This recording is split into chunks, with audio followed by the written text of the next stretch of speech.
Hi குட்டீஸ், இது உங்கள் பிரியா. இன்னைக்கு நாம் ஒரு சூப்பரான ஸ்டோரியை பற்றி பார்க்க போகிறோமா. சூப்பரான ஸ்டோரினா ஒரு ஃப்ளையிங் கார்பெட்டை பற்றி நம்ம பார்க்க போகிறோமா. ஃப்ளையிங் கார்பெட்னா ஒரு பறக்கும் கம்பளமா. பறக்கும் கம்பளத்தை பற்றின ஒரு கதையை நாம் பார்க்க போகிறோமா.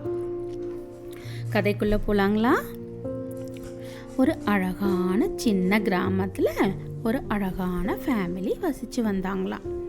அந்த ஃபேமிலியில் 4 பேர், ஒரு அம்மா, ஒரு அப்பா, ஸ்ருதின்னு ஒரு க்யூட்டான கேர்ளும், விஷ்ணுன்னு ஒரு ஸ்மார்ட்டான பாயும் இருந்தாங்களாம். அவங்க ஊரில் ஒரு நாள் திருவிழா நடந்ததாம். அந்த ஃபெஸ்டிவல் டைமில் எப்போவுமே நிறைய கடைங்க போடுவாங்களாம்.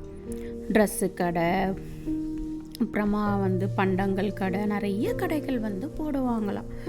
அந்த மாதிரி அந்த கடைகளில் ஒரு ஃப்ளோர் கார்பெட் விற்கிற ஒரு கடையும் போட்டிருந்தாங்களாம்.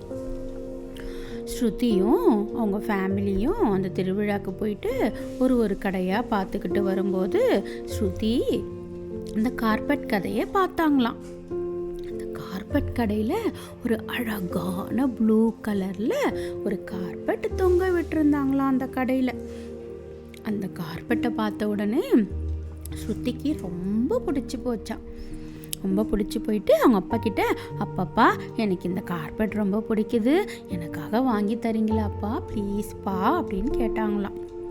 உடனே அவங்க அப்பா, சரி ஸ்ருதி ஆசைப்படுறாங்களே அப்படின்னு சொல்லிட்டு அந்த கடையில் போய் அந்த கார்பெட்டை ஸ்ருதிக்காக வாங்கி கொடுத்தாங்களாம். அப்புறம் ஸ்ருதிக்கு ரொம்ப ஹாப்பி ஆயிட்டாங்களாம். ஆக்சுவலாக அப்புறம் அந்த ஸ்ருதி என்ன பண்ணாங்களாம், இப்போ எப்படி நம்ம கையில் ஒரு பெட்டு டாக், நம்மளுக்கு பிடிச்ச ஒரு க்யூட்டான பெட்டு டாக் கிடைச்சா அது கூட எவ்வளோ அழகாக விளையாடுவோம், ரொம்ப ஹாப்பியாக இருப்போம், இப்படி பத்திரமா அதை வச்சு நம்ம பார்த்துப்போம் கொஞ்சம் அந்த பெட்டு டாகை. அந்த மாதிரி அந்த கார்பெட்டை அவங்கக்கிட்டே வச்சுக்கிட்டாங்களாம். அப்படியே ஆசையாக வச்சுக்கிட்டு வீட்டுக்கு வர நினையும் அவங்களே கையில் கொண்டு வந்தாங்களாம். அப்புறமா வீட்டுக்கு எடுத்துகிட்டு வந்த உடனே அந்த கார்பெட்டை ஃப்ளோரில் போட்டுட்டு அந்த கார்பெட் மேலேயே உட்காந்து படிப்பாங்களாம், அந்த கார்பெட்லேயே உட்காந்து விளையாடுவாங்களாம். அப்புறம் அந்த கார்பெட்டில் தான் உட்காந்து சாப்பிடுவாங்களாம். அந்த கார்பெட்லேயே நாள் முழுக்க அந்த கார்பெட்லேயே உட்காந்துட்டு இருப்பாங்க, விளையாடுவாங்க, எல்லாம் பண்ணுவாங்களாம். அப்புறம் அவங்களுக்கு அன்றைக்கி நைட்டு சரி தூங்க போகலாம் அப்படின்னு சொல்லிட்டு தூங்க போனாங்களாம். தூங்குறப்போ அவங்களுக்கு நைட்டில் நல்ல சில்லுன்னு காற்றடிச்சுதான். அப்போ அவங்களுக்கு குளிர் வந்துருச்சான். அவங்க அப்படியே குளிர்லேயே அப்படியே தூக்கத்திலே தூங்கிட்டு இருந்தாங்களாம். அதை பார்த்த இந்த கார்பெட்டு பறந்து போய் ஸ்ருதி மேலே ஒரு பெட்ஷீட் மாதிரி, போர்வை மாதிரி, கம்பளம் மாதிரி போயிட்டு ஸ்ருதி மேலே போயிட்டு அப்படியே போர்வையாயிடுச்சான். அதுக்கப்புறம் காலையில் எழுந்த உடனே பார்த்தா அவங்க அம்மா, அவங்க அப்பா, விஷ்ணு எல்லாம் பார்த்துட்டு, ஸ்ருதி என்ன நீ கார்பெட்டையே பெட்ஷீட் மாதிரி போத்திக்கிட்டியா அப்படின்னு கேட்டாங்களாம். அப்போது ஸ்ருதிக்கு ரொம்ப ஆச்சரியமாக இருந்ததாம். இல்லை நான் போத்திக்கலாம் இல்லை, ஆனால் எப்படி இந்த கார்பெட் என் மேலே வந்துச்சுன்னு தெரியலை அப்படின்னு சொன்னாங்களாம். சரி அப்படின்னு சொல்லிட்டு ஸ்ருதி யோசிச்சுக்கிட்டு ஸ்கூல் கிளம்பிக்கிட்டு இருந்தாங்களாம். எப்படி இந்த கார்பெட் நம்ம பேரில் வந்துச்சுன்னு யோசிச்சுக்கிட்டே ஸ்கூல் கிளம்பிக்கிட்டு இருந்தாங்களாம். கிளம்புறப்போ ஸ்ருதி அவங்க ரூமில் போயிட்டு பேக்ஸ் எல்லாம் அடுக்கினா அந்த இடத்துலையும் கார்பெட் இருக்கான். ஹாலாண்டை சாப்பிட வந்தால் அங்கேயும் அந்த கார்பெட் பக்கத்தில் அவங்க இருக்கிற இடத்துல இருக்கான். அவங்க எந்தெந்த இடத்துக்கெல்லாம் போகிறாங்களோ அந்த இடத்துலலாம் அந்த கார்பெட் இருக்கான். அதை பார்த்த உடனே ஸ்ருதிக்கு ரொம்ப ஆச்சரியமாயிடுச்சான். இது என்ன, நம்ம எங்கே போனாலும் இந்த கார்பெட் அதே இடத்துல நம்ம பார்க்குறோம் அப்படின்னு யோசிச்சுக்கிட்டு சரின்ட்டு அவங்க அம்மா அப்பா கிட்ட, அம்மா அப்பா நாங்கள் 2 பேரும், விஷ்ணுவும் ஸ்ருதியும் நாங்கள் 2 பேரும் ஸ்கூலுக்கு கிளம்புறோம் அப்படின்னு சொல்கிறப்போ அப்போ ஒரு குரல் கேட்குதான். ஸ்ருதி, விஷ்ணு, நான் அவங்க 2 பேரையும் ஸ்கூலுக்கு நான் கூட்டிகிட்டு போகட்டுமா அப்படின்னு சொல்லி. யார் இது நம்மளை கூட்டிகிட்டு போகிறேன்னு கேட்குறது அப்படின்னு சுற்றி பார்த்தா யாருமே இல்லையா ஆள். இப்போ யார் பேசுகிறா அப்படின்னு சொல்லி பார்த்தா, நான் தான் பேசுகிறேன், நான் தான் ப்ளூ கார்பெட் பேசுகிறேன். நான் ஒரு ஃப்ளையிங் கார்பெட். என்னால் உங்களை ஸ்கூலுக்கு கூட்டிகிட்டு போக முடியும். பறந்து ஃபாஸ்ட்டாக உங்களை கூட்டிகிட்டு போய் என்னால் ஸ்கூலில் விட முடியும் அப்படின்னு சொல்லிச்சான் அந்த கார்பெட். கேட்ட உடனே ரொம்ப சர்ப்ரைஸ் ஆகி ஹாப்பி ஆகி அப்படியே என்ன நீங்கள் பறக்கும் கார்பெட்டா அப்படின்னு சொல்லி ஸ்ருதியும் ஆச்சரியமாயிட்டாங்களாம், விஷ்ணுவும் ஆச்சரியமாயிட்டாங்களாம். அப்போது கார்பெட் சொல்லிச்சா, ஆமாம் நான் பறக்கும் கார்பெட்டு தான். அது நான் பறக்கும் கார்பெட்டுன்னு அந்த கடைக்காரருக்கும் தெரியாது. ஃப்ளோர் கார்பெட்டுன்னு நீங்கள் வாங்கிட்டு வந்தீங்க. ஆனால் என்னால் உங்களை பறக்க முடியும், என்னால் உங்களை ஒரு இடத்துலேருந்து இன்னொரு இடத்துக்கு கூட்டிகிட்டு போக முடியும் அப்படின்னு சொல்லிச்சான். அப்போது அந்த பறக்கும் கம்பளம் சொல்லிச்சான், வரீங்களா, நான் உங்களை பறக்க வச்சு கூட்டிகிட்டு போகிறேன் அப்படின்னு சொல்லிச்சான். சரின்னு சொல்லிட்டு ஸ்ருதியும் என்ன பண்ணாங்களாம், விஷ்ணுவும் அந்த பறக்கும் கம்பளத்து மேலே ஏறி உட்காந்து சும்மா பக்கத்தில் போயிட்டு சின்ன சின்ன தூரத்துக்கு சுற்றி வந்தாங்களாம். அதுக்கப்புறம் அவங்க பேகெல்லாம் எடுத்துக்கிட்டு பறக்கும் கம்பளம் என்ன பண்ணுச்சான், அவங்கள ஸ்கூலுக்கு கூட்டிகிட்டு போச்சான். அப்போ அந்த பறக்கும் கம்பளத்து மேலே பறக்கிறதுக்கு முன்னாடி பறக்கும் கம்பளம் சொல்லிச்சான் ஸ்ருதி கிட்ட, எனக்கு ஒன்று ரொம்ப பிடிக்கும் ஸ்ருதி, நீங்கள் தான் என்னோட எஜமானி, நீங்கள் எனக்கு ஆர்டர் கொடுக்கணும். நீங்கள் கம்பளத்தில் நீங்கள் வான்னு சொன்னால் வருவேன், பறக்கணும், இந்த இடத்துக்கு போகணும், நீங்கள் என்ன கமெண்ட் கொடுத்தாலும் ஆர்டர் கொடுத்தாலும் நான் அக்செப்ட் பண்ணிப்பேன், அதுதான் நான் ஃபாலோ பண்ணுவேன் அப்படின்னு சொல்லிச்சான். ஸ்ருதியும் ரொம்ப ஹாப்பி ஆயிட்டாங்களாம். அப்போது ஸ்கூலுக்கு பறந்து போனாங்கள்ல பறக்கும் கம்பளத்தில். அந்த ஸ்கூலில் அவங்க ஃப்ரெண்ட்ஸுங்க, அவங்க டீச்சர்ஸ் எல்லோரும் பார்த்து ஆச்சரியமாயிட்டாங்களாம். அப்போது அவங்க ஃப்ரெண்ட்ஸ் எல்லாம், என்னையும் ஒரு ரவுண்டு இதில் கூட்டிகிட்டு போறியா அப்படின்னு சொல்லி கேட்டாங்களாம். சரின்னு சொல்லிட்டு ஸ்ருதி அவங்க கூடவே என்ன பண்ணாங்களாம், அவங்க ஃப்ரெண்ட்ஸுங்களை ஒவ்வொருத்தராக உட்கார வச்சு ஒரு ரவுண்டு அடித்து ஒரு ரவுண்டு கூட்டிகிட்டு வந்தாங்களாம். ஸோ எல்லோருமே ஹாப்பி ஆயிட்டாங்களாம். அதுக்கப்புறமா வீட்டுக்கு வந்துட்டதுக்கப்புறமும் இந்த கிராமத்தில் இருக்கவங்க ஃப்ரெண்ட்ஸ் எல்லோரும் அந்த பறக்கும் கம்பளத்தை பார்த்தாங்களாம். அப்படி கொஞ்சமாக அந்த கிராமம், பக்கத்து கிராமம், சுற்றி இருக்கிற மற்ற எல்லாருக்குமே தெரிய வந்துச்சான், இந்த மாதிரி இந்த ஒரு வீட்டில் பறக்கும் கம்பளம் இருக்குது. அப்போ எல்லாருக்குமே மக்கள் எல்லாருக்குமே ஆச்சரியமா, ஏன்னா எல்லாரும் இதை கதைகளில் தான் கேள்விப்பட்டிருக்கிறாங்க ஃப்ளையிங் கார்பெட் பற்றி. ஆனால் நிஜமாகவே இருக்குது அப்படிங்கிறப்போ அவங்களுக்கு ரொம்ப ஆச்சரியமாயிடுச்சான். அதுக்கப்புறம் ஒரு நாள் என்னாச்சா, அந்த கிராமத்தில் ஒரு பர்சனாக, அவர் ஹீஸ் எ கிரீடி பர்சன், அவருக்கு ரொம்ப ஆசை வந்துடுச்சான், இந்த கார்பெட்டு நம்ம வீட்டில் இருந்தால் நல்லாயிருக்கும், நாம் இந்த கார்பெட்டை எப்படியாச்சும் அவங்க வீட்டிலேருந்து அவங்க தூங்கினதுக்கப்புறம் நம்ம எடுத்துகிட்டு வந்துடணும் அப்படின்னு திட்டம் போட்டாராம். அதுக்கப்புறம் ஸ்ருதி எல்லாருமே ஒரு நாள் தூங்கினதுக்கப்புறமா நைட்டு டைமில் அந்த கிரீடி பர்சனு அந்த கார்பெட்டை அவங்களுக்கு தெரியாமல் எடுத்துகிட்டு போயிட்டாராம் அவங்க வீட்டுக்கு. மறுநாள் தூங்கி எழுந்து பார்த்தா ஸ்ருதி எல்லா இடத்துலையும் தேடுறாங்களாம். தேடினா கார்பெட் கிடைக்கவே இல்லையா. ரொம்ப சேடாயிட்டாங்களாம் ஸ்ருதி. இந்த கிரீடி பர்சன் எடுத்துகிட்டு போனார்ல கார்பெட்டை, அவர் என்ன பண்ணாரா, ஒரு பெரிய அயர்ன் பாக்ஸுக்குள்ளே இந்த கார்பெட்டை உள்ளே போட்டு லாக் பண்ணிட்டாராம். ஏன்னா இந்த கார்பெட் எங்கேயும் போயிடக்கூடாது, யாருக்கும் எடுத்துடக்கூடாது யாரும் அப்படின்னு சொல்லிட்டு உள்ளே லாக் பண்ணி வச்சிட்டாராம்.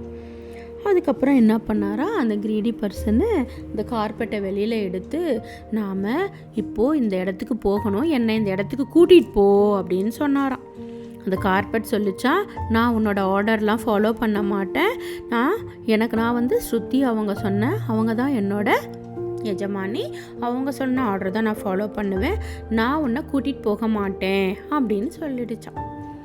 அதை கேட்ட அந்த கிரீடி பர்சனுக்கு ரொம்ப கோவத்தில் அந்த ப்ளூ கார்பெட்டை என்ன பண்ணாராம் எடுத்து, நான் சொன்னால் நீ கூட்டிகிட்டு போக மாட்டேங்கிறியான்னு சொல்லிட்டு ஃப்ளோர் மேலே தம்முன்னு எப்படி பெட்ஷீட்டை துவைச்சா எப்படி துவைப்பாங்க வாஷ் பண்ணுறப்போ டம்முன்னு அடிப்பாங்கல்ல, அந்த கிளாத்தை அடிக்கிற மாதிரி அந்த கார்பெட்டை போட்டு அடித்தாராம். அதுக்கப்புறமா அப்பயும் அந்த கார்பெட் சொல்லிச்சா, நான் உன்னை கூட்டிகிட்டு போக மாட்டேன் அப்படின்னு சொல்லிடுச்சான். உடனே என்ன பண்ணாராம், திரும்பவும் அந்த அயன் பாக்ஸில் போட்டு பூட்டிட்டு, நான் உன்னை இதுக்கப்புறம் வெளியிலே விட மாட்டேன், நீ உள்ளவே இருக்க வேண்டியதுதான், நீ லைஃப் டைம் ஃபுல்லாக இந்த அயன் பாக்ஸுக்குள்ளவே இருக்க வேண்டியதுதான், நீ என்னை கூட்டிகிட்டு போகிற நினையும் நீ உள்ளவே இருக்க வேண்டியது தான் அப்படின்னு சொல்லி வச்சு லாக் பண்ணிட்டாராம். அதுக்கப்புறமா என்னாச்சா, அப்படியே உள்ளுக்குள்ளவே இருந்துச்சான் கார்பெட்.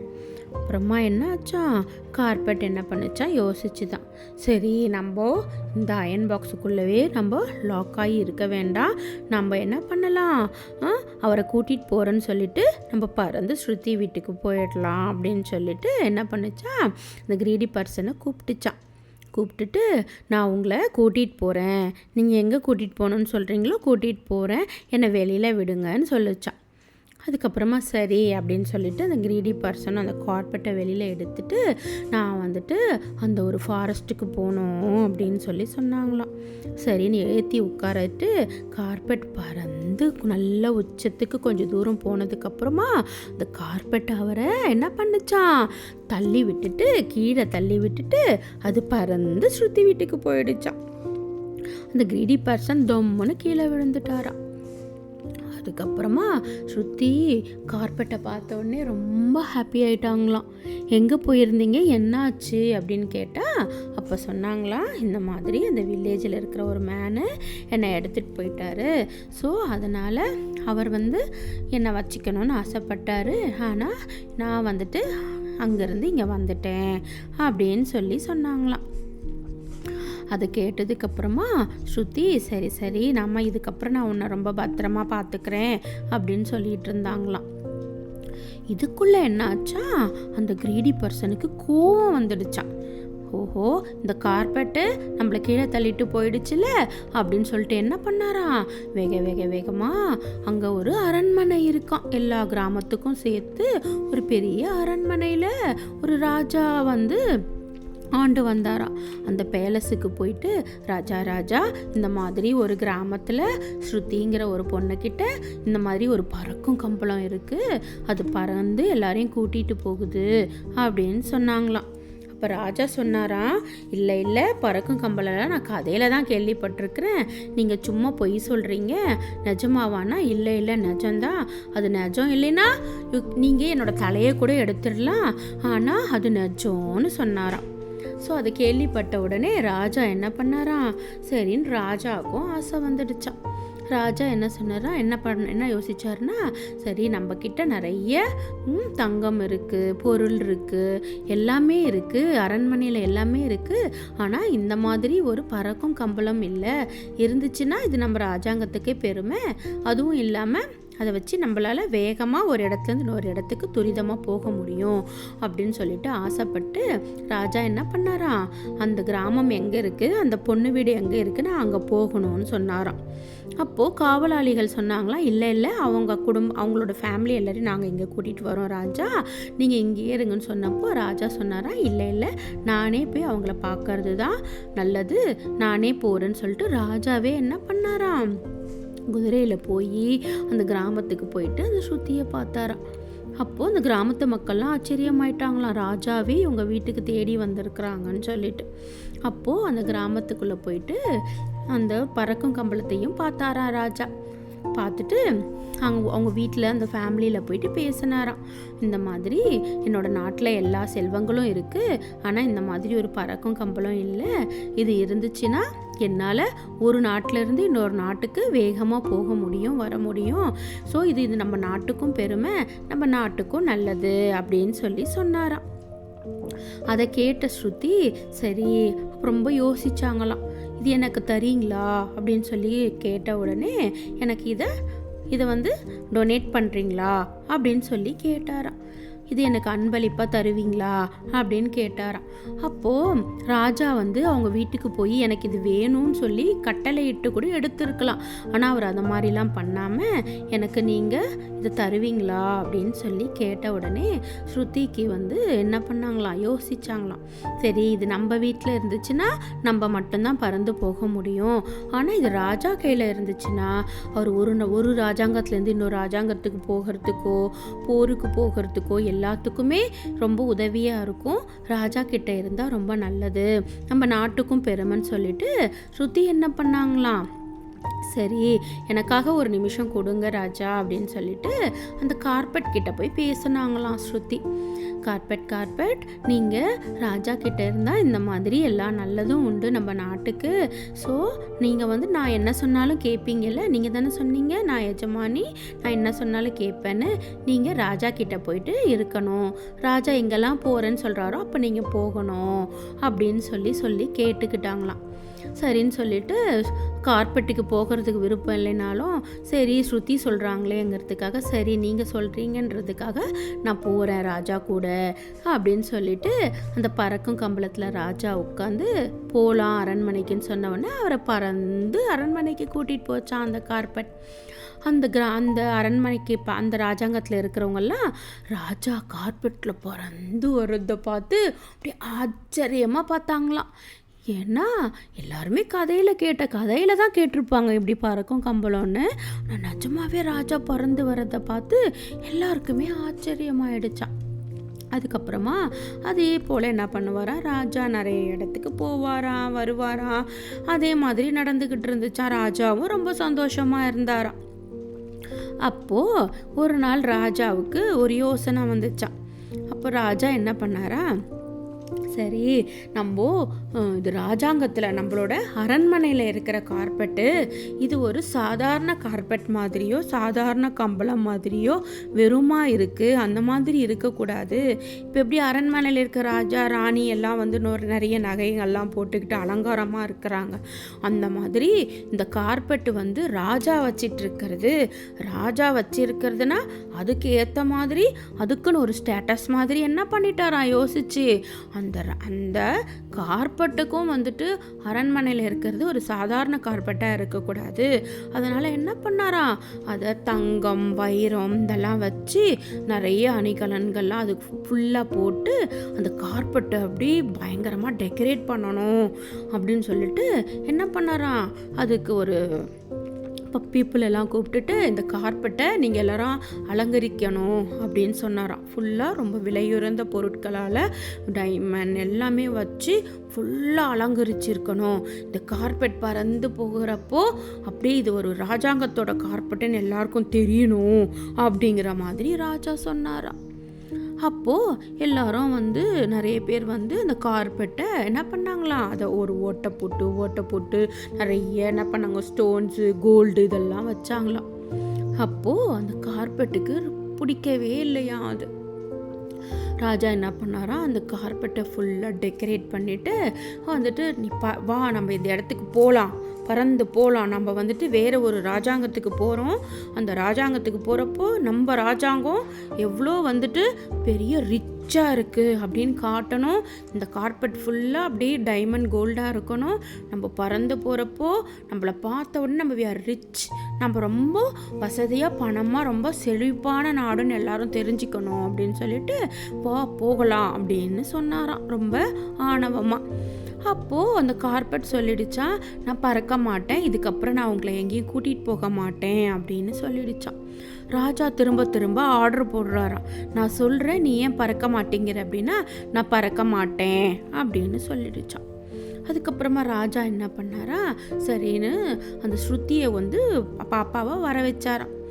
அரண்மனைக்கு வர வச்சு ஸ்ருதி கிட்ட சொன்னாரா, இதை வந்து நீங்கள் சொன்னாதான் கேட்கும்னு நினைக்கிறேன், நீங்கள் சொன்னீங்க என் கூட வந்துச்சு, இப்போ வந்துட்டு அது பறக்க மாட்டேன்னு சொல்லுது, என்னன்னு சொல்லி கேளுமா அப்படின்னப்போ அது ஸ்ருதி சொன்னாங்களாம்.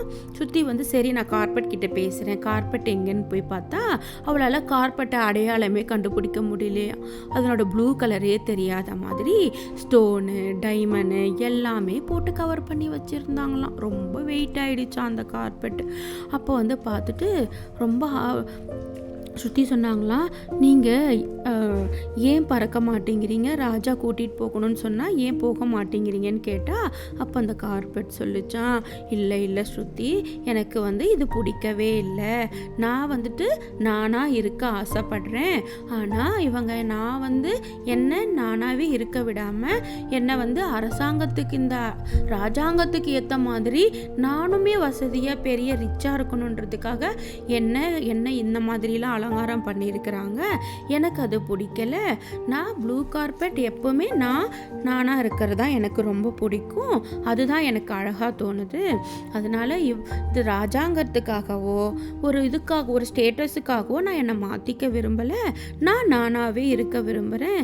அதனால் எனக்கு இந்த மாதிரி அலங்காரம் பண்ணி என்னை பண்ண சொன்னால் நான் போக மாட்டேன், நான் உன் கூட இருக்க தான் விருப்பப்படுறேன், என்னை நீ கூட்டிகிட்டு போயிடு அப்படின்னு சொல்லிச்சான் ஸ்ருதிக்கிட்ட. அப்போது அதை கேட்ட ராஜா என்ன பண்ணாரா, சரி ஓகே, நாம் இந்த கார்பெட்டுக்கு நம்ம கூட இருக்க பிடிக்கல, நாமளும் பண்ணது தப்பு தான், இந்த மாதிரி கார்பெட்டாக இருக்க விடாமல் அதை நம்ம ராஜாங்கத்துக்காக இந்த மாதிரி அதுவும் வசதியாக பெரிய ரிச்சாக இருக்கணுன்றதுக்காக அந்த கார்பெட்டை நம்ம ரொம்ப கஷ்டப்படுத்திட்டோம், அதனால் இதுக்கப்புறம் நம்ம ஸ்ருதிக்கிட்டே கொடுத்துடலாம் அப்படின்னு சொல்லிட்டு, ஏன்னா அவரும் கொஞ்சம் நல்ல ராஜா தானா, என்ன பண்ணிட்டாரு, அந்த கார்பெட்டை திரும்ப ஸ்ருதிக்கிட்டே கொடுத்துட்டாராம். அப்போது இந்த வைரம், இந்த கோல்டு, இது எல்லாத்தையுமே ஸ்ருதி என்ன பண்ணாங்களாம், இதெல்லாம் எடுத்துருங்க அப்படின்னு சொல்லிட்டு திரும்பவும் அந்த கார்பெட்லேருந்து அதெல்லாம் எடுத்துட்டதுக்கப்புறம் வெறும் கார்பெட்டை எடுத்துக்கிட்டு ஸ்ருதி என்ன பண்ணாங்களாம், பறந்து ரொம்ப ஹாப்பியாக அவங்க வில்லேஜுக்கு போயிட்டாங்களாம். அப்புறம் அங்கே வில்லேஜுக்கு போனதுக்கப்புறம் அந்த கார்பெட் கூட ஸ்ருதி, விஷ்ணு, அவங்க ஃபேமிலி எல்லாம் ரொம்ப ஹாப்பியாக இருந்தாங்களாம். அவங்க எங்கெல்லாம் பறக்கணும்னுவாங்களோ பறந்து போவாங்களாம், கிராமத்தில் இருக்க ஃப்ரெண்ட்ஸுங்க கூடலாம் பறந்து ரொம்ப ஹாப்பியாக இருந்தாங்களாம். இதுதான் அந்த பறக்கும் கம்பளத்தோட ஒரு கதை. உங்களுக்கு எல்லாருக்கும் இந்த கதை ரொம்ப பிடிச்சிருக்கும்னு சொல்லி நான் நம்புகிறேன். உங்களுக்கு இந்த கதை பிடிச்சிருந்ததுன்னா நீங்கள் கமெண்ட்டில் லைக் பண்ணுங்கள், கமெண்ட் பண்ணுங்கள், பிடிச்சிருந்துச்சுன்னா மற்றவங்களுக்கு ஷேர் பண்ணுங்கள், அதுக்கப்புறமா சப்ஸ்கிரைபும் பண்ணுங்கள். நெக்ஸ்ட்டு எதில் உங்களுக்கு கதை வேணும்னு சொல்லுங்கள். பிரியா